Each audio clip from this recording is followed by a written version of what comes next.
मुझे पूछा गया, हम जब विवाह करते हैं ना, विवाह, तो विवाह करते समय कुछ मिलान किया जाता है, नाड़ी का मिलान करते हैं, गोत्र का मिलान करते हैं। आप जानते क्यों करते हैं? नहीं मालूम? कोई लोग तो कहते हैं कि ये बुआबाजी है, कुछ लोग ऐसा कहते हैं कि नाड़ी का मिलान करना, गोत्र का मिलान करना ये बकवास है, इसका कोई फर्क नहीं पड़ता। लेकिन इसका फर्क बहुत गहरा है, ये साइंटिफिक बात है। बात ऐसी है कि हम जब गोत्र और नाड़ी का मिलान करते हैं तो इस बात को ध्यान करते हैं कि डीएनए एक ही ना हो, ऐसे स्त्री पुरुष की शादी ना हो।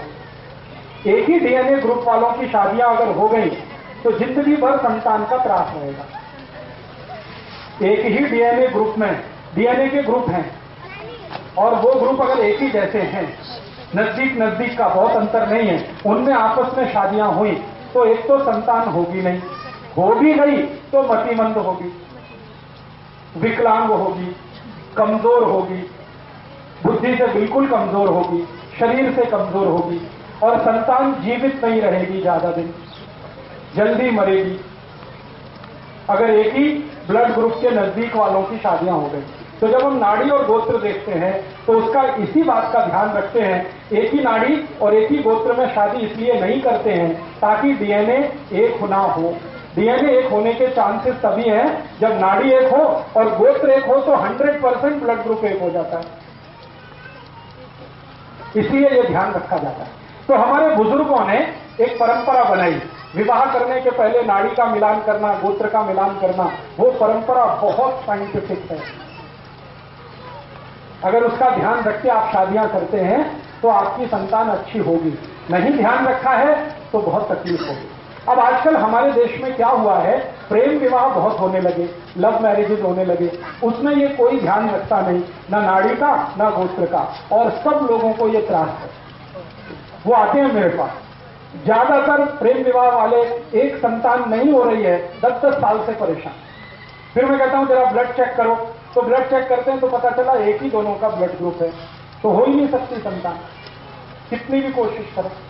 तब मैं उनको कहता कि आपको संतान का सुख नहीं है। तो कहते हमने क्या पाप किया था? तो मैंने कहा आपने पाप एक ही किया था, प्रेम विवाह किया था, यही पाप आपने किया। अगर नाड़ी गोत्र का ध्यान रख के करते तो ये नहीं होता। माने इसका क्या है? माने इसका सीधे से ये है कि अगर हम प्रेम विवाह भी करते हैं तो इस बात का ध्यान रखें। अगर इस बात का ध्यान आप नहीं रखते तो आपको भविष्य में बहुत तकलीफें आएंगी। तब प्रेम तो छूट जाएगा, विवाह जो है घिसटता हुआ जाएगा। ये जो प्रेम है ना, ये ज्यादा दिन टिकता विकता नहीं है, क्योंकि ये आवेग जैसा होता है, ये इंपल्स है। एक कुछ खास तरह का हार्मोन हमारे माइंड में बनता है, उसका नाम है डोपामाइन, और डोपामाइन एक अकेला हार्मोन है जो थोड़ी देर ही टिकता है। तो प्रेम भी डोपामाइन का असर है, थोड़ी देर टिकता है, उसके बाद खत्म हो जाता है, स्त्री में भी पुरुष में भी। और जब प्रेम खत्म हो जाता है तब जीवन में असली संघर्ष शुरू होता है, असली। और वो इतना खराब संघर्ष होता है कि कोई देख नहीं सकता। थोड़े दिन पहले तक दोनों एक दूसरे के लिए मरने की तैयारी में हैं और डोपामाइन खत्म होते ही एक दूसरे को मार डालने की तैयारी होती है। ऐसी हालत हो जाती है।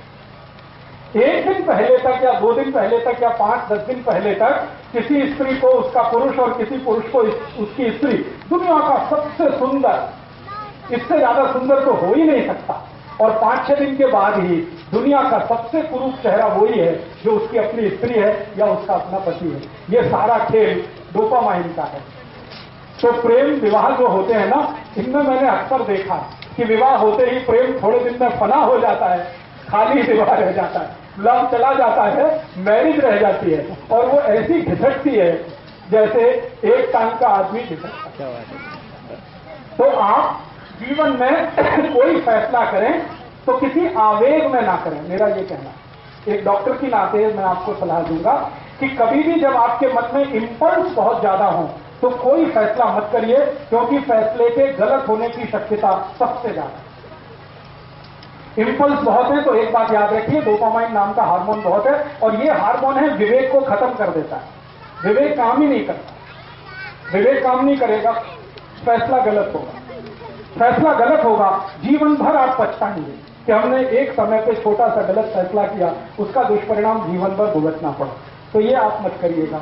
प्रेम करिए, लेकिन विवाह करने से पहले इन बातों का ध्यान रखिए।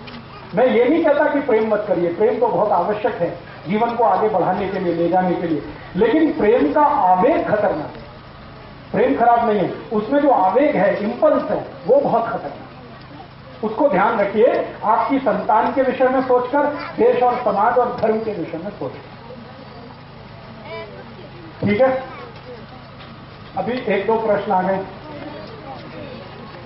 हाँ, ब्लड ग्रुप दोनों का अलग रहे हमेशा, पति और पत्नी का, ये ध्यान रखिए। एक का पॉजिटिव हो, दूसरे का निगेटिव हो, चलेगा। जैसे किसी का बी पॉजिटिव है पति का, पत्नी का बी नेगेटिव है तो भी चलेगा, लेकिन दोनों का बी पॉजिटिव होगा तो तकलीफ, दोनों का बी नेगेटिव हुआ तो तकलीफ। थोड़ा भी अंतर रहना चाहिए, थोड़ा भी अंतर हमेशा रहना चाहिए। जी जी हाँ, अभी हमारे देश में कुछ परिवारों में ऐसा होता है कि रिलेशन में शादियां होती हैं। ये पूरे भारत में तो नहीं है, महाराष्ट्र में है और थोड़ा सा दक्षिण में कर्नाटक में है। तो कर्नाटक और महाराष्ट्र छोड़ के तो बाकी नहीं, लेकिन हम रिलेशन में शादियां कर रहे हैं। जरूर करिए, लेकिन एक ही चीज का ध्यान रखिए, दोनों का ब्लड ग्रुप सेम ना हो। अगर सेम है तो कोशिश करिए आगे से अवॉइड करें। अब कर ली है तो अब उसमें तो कुछ नहीं, जो हो गया तो बात खत्म हुई। लेकिन आगे से आप दूसरों को जब सलाह करें तो ये ध्यान रखिए उनको कि ब्लड ग्रुप सेम ना हो तभी शादी करें, भले वो नजदीकी रिश्तेदार हो तो। और कोई प्रश्न? कि पति पत्नी दोनों वैवाहिक जीवन जब शुरू करें, अच्छी संतान होना, उसके लिए हमेशा दक्षिण की दिशा में सिर करके सोएं। ये बहुत जरूरी बात थी, मैं भूल गया। पति पत्नी जब अपना जीवन शुरू करें तो हमेशा सिर दक्षिण की दिशा में रख के सोएं, साउथ में। ये भी नियोजन का एक हिस्सा है। और कोई प्रश्न? जी, अब देखिए, एक विज्ञान की माहिती के लिए मुझे पत्र लिख के आया। हमारे शरीर में क्रोमोसोम्स होते हैं जिनको हम गुणसूत्र कहते हैं, एक्स और वाई। तो एक्स और वाई जो क्रोमोसोम्स हैं उसके बारे में एक मोटी माहिती आप सभी को है। एक्स और वाई अगर आपस में मिलेंगे तो हमेशा पुत्र होगा, लड़का होगा। एक्स और एक्स मिलेंगे तो हमेशा बेटी होगी, लड़की होगी। ये मोटी सी माहिती है। अब इसमें समरात्रि का क्या संबंध है? मैंने बोला ना, हमारी पत्नी के या स्त्री के मासिक चक्र के शुरू होने के दिन से 10वां दिन सम, 11वां दिन विषम, 12वां दिन सम, 13वां दिन विषम। तो ये सम विषम का गुणसूत्र के साथ कोई संबंध है? हाँ, संबंध है। जब सम दिन होता है तो उस दिन पुरुष का जो क्रोमोसोम्स है, स्त्री में तो 2 एक्स ही होते हैं, पुरुष में एक्स और वाई दोनों होते हैं।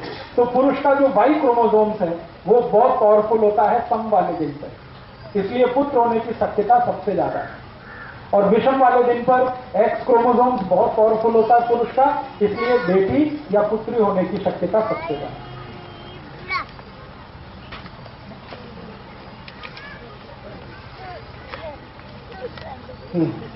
अब देखिए, एक बहुत अच्छा सवाल है, वो सबके लिए मैं बोलना चाहता हूं। स्त्रियों को जब मासिक पारी आती है ना, तो घर के जो पुराने बुजुर्ग हैं वो बहुत सारे कड़क नियम पालन करवाते हैं। स्वयं पाक घर में नहीं जाना, स्वयं पाक नहीं करना, भोजन नहीं बनाना, ऐसे करना, वैसे करना, वगैरह वगैरह। इसके पीछे का साइंस क्या है?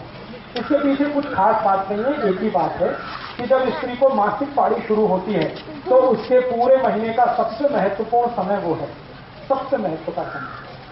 और मैं विज्ञान की माहिती आपको एक देना चाहता हूं कि वो समय सबसे महत्वपूर्ण तो है ही, सबसे पवित्र भी। उसमें होता क्या है कि स्त्री के शरीर का जो गर्भाशय है वो अपने को स्वच्छ कर रहा है और आने वाली संतान के लिए तैयारी कर रहा है। तो इससे ज्यादा पवित्र और अच्छा तो कुछ नहीं किसी भी स्त्री से। तो उसकी पवित्रता सबसे ज्यादा उन्हीं दिनों में होती है जब वो मासिक पारी में होती है। और पुरुष के बारे में मैं एक जानकारी देता हूं जो गुणसूत्र के आधार पर है और साइंस के आधार पर है कि पुरुष स्वभाव से अपवित्र होता है। हाँ, इसमें आप हंसिए मत, ये सच है। पुरुष जो है स्वभाव से, चरित्र से, बाई नेचर, बाई कैरेक्टर अपवित्र होता है, इम्प्योर जिसको कहते हैं, उसमें पवित्रता ज्यादा नहीं है। इसलिए आपको हैरानी होगी, भारत में बहुत सारे ऐसे देवस्थान हैं जहां पर पुरुष को जाने की अनुमति नहीं है। वो ये कहते हैं कि आपको देवस्थान में पूजा करनी है, अपनी पत्नी को लेके आओ। मैं बहुत सारे देवस्थान में नहीं जा सकता। हाँ, मेरे साथ ये दुर्घटना हो चुकी है। केरल में, तमिलनाडु में, आंध्र में ऐसे बहुत मंदिर हैं। मैं अंदर गया गर्भगृह में पूजा, उसने रोक दिया। पहले तो रोक दिया ये वस्त्र उतारो, तो मैंने कहा ठीक है उतारता हूं। फिर धोती पहनो, धोती माने लुंगी पहनो, मैं वो भी पहन लिया। फिर उसने पूछा आपका विवाह हुआ? मैंने कहा नहीं हुआ, तो आप अंदर नहीं जा सकते। हाँ, मैं पूछा भाई क्यों नहीं जा सकता? उसने कहा आप पवित्र नहीं। हाँ, तो पहली बार मेरे जीवन में मैंने सोचना शुरू किया कि मैं पवित्र नहीं हूं। तो बाद में मैं वहां से लौट आया, तो मेरे जो बहुत सीनियर गुरु हैं जिन्होंने मुझे चिकित्सा और ये सब सिखाया, क्योंकि मैं तो टेक्नोलॉजी का आदमी हूं, इंजीनियरिंग फील्ड का, लेकिन चिकित्सा मैंने सीखी। तो जिन गुरुओं ने मुझे सिखाया, मैंने उनके सामने ये प्रश्न किया।